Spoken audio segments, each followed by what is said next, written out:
A versão 1.0 de Gleam acabou de ser lançada e ela é uma linguagem que promete bater de frente com Go, mesmo tendo um paradigma bem diferente. Gleam é uma linguagem amigável, feita para construir sistemas com segurança de tipo que são escaláveis. Pelo menos é isso que o header deles fala aqui no site. E se a gente scrollar um pouquinho, olha o que está dizendo. O poder de um sistema de tipos, a especificidade da programação funcional, ou seja, Gleam é uma linguagem funcional, e aí por causa disso ela não tem loops, por exemplo. Para você fazer um loop você tem que usar recursividade. Ela não tem if statements tradicionais e muitos outros detalhes que são exclusivos de linguagem funcional. E a confiabilidade do tempo de execução do runtime, né, de Erlang, altamente concorrente e tolerante a falhas, com uma sintaxe familiar e moderna. Sintaxe moderna, ok. Familiar, eu já não sei tanto assim, não. Mas beleza. Talvez familiar se você já está acostumado com linguagem funcional, né? Aí tudo bem. E sempre que a gente fala de concorrência Go, é quase certo ter aquela pessoa que vai falar: ah, mas foi copiado de Erlang. Ah, porque o padrão de concorrência Erlang é muito melhor. Sendo bem sincero, eu nunca usei Erlang, nem Elixir. Inclusive, Elixir foi criado por um brasileiro, o que é bem legal. E Gleam parece que está na mesma família de linguagens aí. Basicamente, é uma linguagem que foca em ser altamente concorrente. Consequentemente, altamente escalável e muito boa para web services. Eu estou testando a linguagem, ela é bem interessante, apesar de ser um pouco diferente, porque eu não estou acostumado a trabalhar com linguagem funcional, mas dá para ver que ela tá bem no comecinho. Por exemplo, o language server deles não é muito bom, e uma coisa que é boa é que a linguagem já vem com um formatter, por padrão, igual Go. Então você não tem, igual JavaScript, 1 milhão de formas diferentes de formatar o código e cada um acha que a forma dele é melhor. A própria linguagem já padroniza isso. Mas, eu não sei se eu fiz alguma coisa errada, isso não veio por padrão no LSP. Eu tive que configurar isso manualmente para, assim que eu salvar o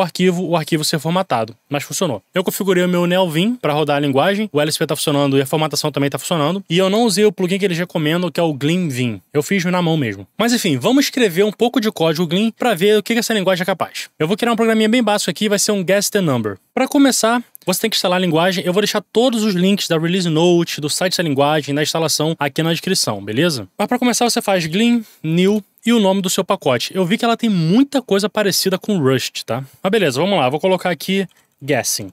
Ou Guess só, tá bom. E aí foi criado um diretório pra gente. Se a gente entrar lá, a gente tem aqui alguns arquivos já criados por padrão. A gente tem um gitignore, a gente tem um gleam.toml, que é bem parecido com o toml de Rust. Tem aqui nossas dependências só de desenvolvimento. A gente tem uma pasta Bratest, que não vou fazer nesse vídeo, e a gente tem a pasta para o nosso source code. Se eu vier aqui e abrir, a gente tem lá o gleam.io, que é um pacote que a gente está importando, e ele tem essa função chamada printline. E basicamente ele vai imprimir essa string aqui no console, que é hello from guess. E aí para rodar esse código é só a gente fazer gleam run no nosso console, e tá lá hello from guess. Primeira coisa que eu vou fazer é mudar essa string aqui para ser o nome do nosso programa. Eu vou colocar adivinhe o número.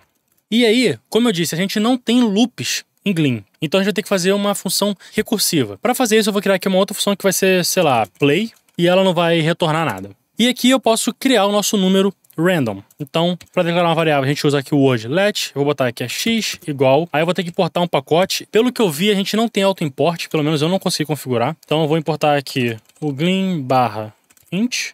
E aí aqui eu vou colocar int, aí já tem o autocomplete, o que é bem interessante, mas o método que eu quero é o random. E a gente coloca um número qualquer, eu vou botar 101. Inclusive a documentação da LSP funciona bem, se eu vier aqui e abrir a documentação do random, tem lá bem explicadinho, tá? Então isso funciona legal. Mas o LSP é bem lento, tá, gente? Mas beleza, eu criei aqui o meu número random, e aí aqui no play, eu vou ter que passar esse número lá pra dentro. E olha que interessante, eu posso não declarar qual que é o tipo dessa variável aqui. Se eu quiser, eu posso dar um type hint para dizer que é um inteiro, mas eu não preciso. Só que isso não é igual ao JavaScript, que eu posso passar uma variável de qualquer tipo lá pra dentro. Gleam é fortemente tipado, mas o tipo pode ser inferido pelo compilador. Então se eu vier aqui e botar play x, automaticamente a assinatura daquela função passa a ser de receber um parâmetro inteiro. No guessingAme, a primeira coisa que eu quero fazer é pegar o input do usuário. Então eu vou declarar uma variável chamada guess. Só que aqui começa a entrar um pouquinho desse aspecto funcional da linguagem que eu acho bem interessante, mas não é muito comum, pelo menos na minha opinião. Em vez de declarar uma variável diretamente, eu vou abrir um novo escopo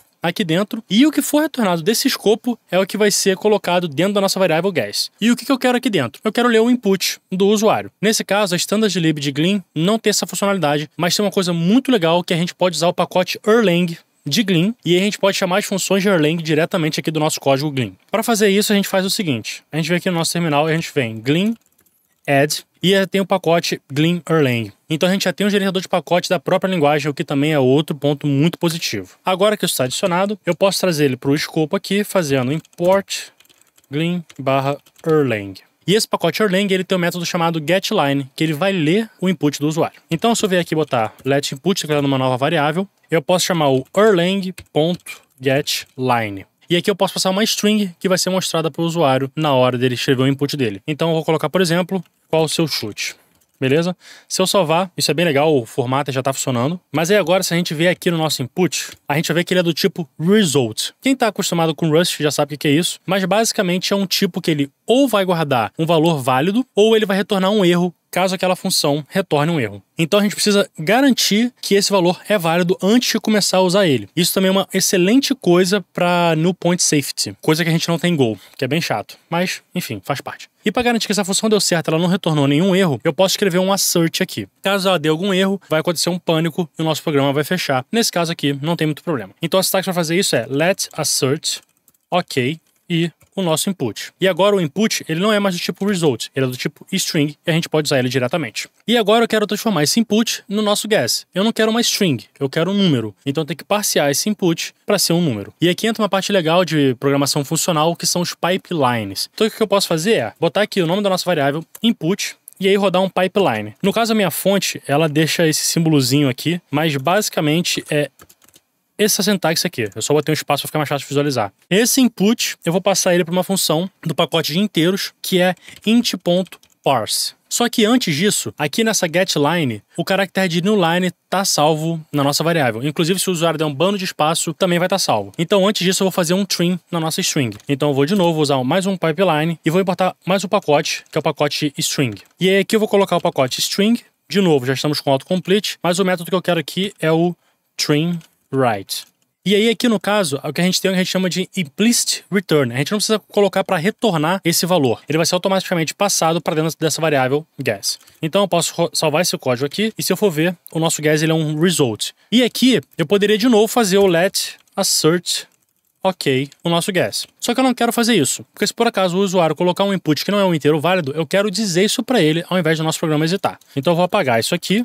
Mas aí aqui agora a gente vai fazer o que a gente chama de pattern matching, que é algo bem interessante de linguagem funcional. E de novo, se você está acostumado com Rust, você vai meio que se sentir em casa aqui. Em Rust a gente usa aqui o word match, só que em Glean aqui o word é case. E eu vou fazer um pattern match na nossa variável guess. O primeiro caso que eu quero tratar é o caso de erro, ou seja, o input do usuário não é um número inteiro válido. Para fazer isso, eu vou botar aqui error. Eu vou ignorar o erro, porque para mim não importa qual foi o erro. E eu vou dizer o seguinte, io.println, o input deve ser um número inteiro positivo entre 0 e 100. E olha só que interessante, eu salvei, a gente tá tendo um erro aqui. Esse erro é o seguinte, que o nosso padrão não é exaustivo. Por quê? Porque é bem parecido com o Rust. A gente precisa obrigatoriamente tratar todas as possibilidades de caso num case ou num pattern matching, né? Claro que eu posso vir aqui e colocar só um underline, que aí vai abranger qualquer uso de caso que não foi tratado antes, mas o ideal é que você trate caso a caso. Feito isso, caso o usuário cometa um erro, eu quero que o nosso loop continue e de novo eu faço um prompt para ele. Agora a gente entra com recursividade, eu vou fazer de novo play e passar a variável lá para dentro. E agora vamos tratar os casos de sucesso. Bem parecido com o erro, eu vou ter o ok, só que nesse caso eu quero a variável. E aí aqui dentro eu quero fazer o seguinte, eu quero comparar o chute do usuário com o valor do nosso x. Então a dica que eu vou fazer, pattern matching de novo. Eu vou fazer o seguinte, case, lá no nosso pacote int, a gente tem um método bem legal, uma função bem legal, chamada compare. E o que a gente quer fazer? A gente quer comparar o valor de x com o valor que o usuário chutou. E em Glean a gente tem uma coisa bem legal, que também tem em Python, por exemplo, que é named parameters. Eu aqui nesse caso eu poderia só colocar x,guess, vai funcionar normalmente, mas só para mostrar essa funcionalidade, eu vou colocar o if, que é o nome do parâmetro, e vou passar o guess lá para dentro. E aí no caso de compare, a gente tem três possibilidades, igual, menor ou maior. Só que para comparar cada um desses casos, eu preciso importar mais um pacote, que é o pacote order. Então, glean/order. E você pode estar se perguntando como é que eu sei isso tudo, né? Gente, documentação. Se vocês forem lá no site do Glean, eles têm toda uma documentação para standard lib da linguagem. É bem parecido com a documentação de Rust, inclusive. Se a gente vier aqui, a gente tem, por exemplo, o glean/order, que é o pacote que eu estou usando. Mas beleza, voltando para o nosso código, a gente tem três casos, como eu falei. O primeiro caso é o order.equal. O segundo caso é o order.greater e o terceiro caso é o order.less than. E uma coisa interessante que a gente tem aqui, de novo parecido com Rust. Se eu vier aqui nos meus imports, a gente pode fazer o que a gente chama de Unqualified Imports. Então, por exemplo, se eu vier aqui no Order, eu posso colocar um ponto e exatamente o que eu quero importar. No caso seria EQ, LT e GT.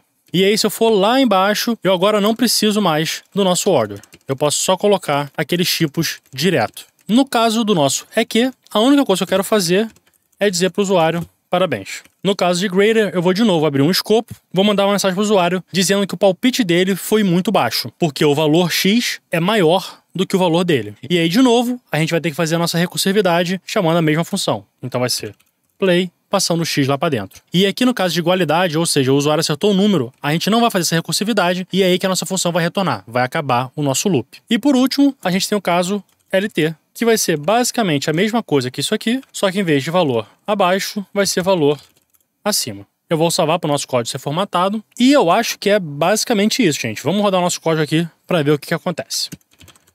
Glean run. O meu chute vai ser 10, valor abaixo.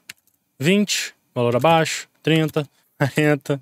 Meu Deus, veio um número alto. Ó, acertei. Foi 60, tá? Então parabéns, você acertou sem nenhum problema. Vamos ver o que acontece se eu colocar um input nada a ver, tipo um bando de letra. O input deve ser um número inteiro positivo entre 0 e 100. Enfim, um guessing game, vocês sabem como é que funciona. Mas essa é a linguagem de programação Glean. É claro que ela tem muito mais a oferecer do que o que eu só mostrei aqui, principalmente em se tratando de concorrência e paralelismo, só que eu não vou fingir que eu sou um especialista em Erlang ou em Glean. Isso aqui eu só estudei para fazer esse vídeo um pouquinho para entender como é que a linguagem funciona. Mas eu nunca trabalhei com paradigma funcional e muito menos com Erlang. Nesse caso aqui eu fiz só um overview geral da linguagem mesmo. É uma linguagem bem interessante.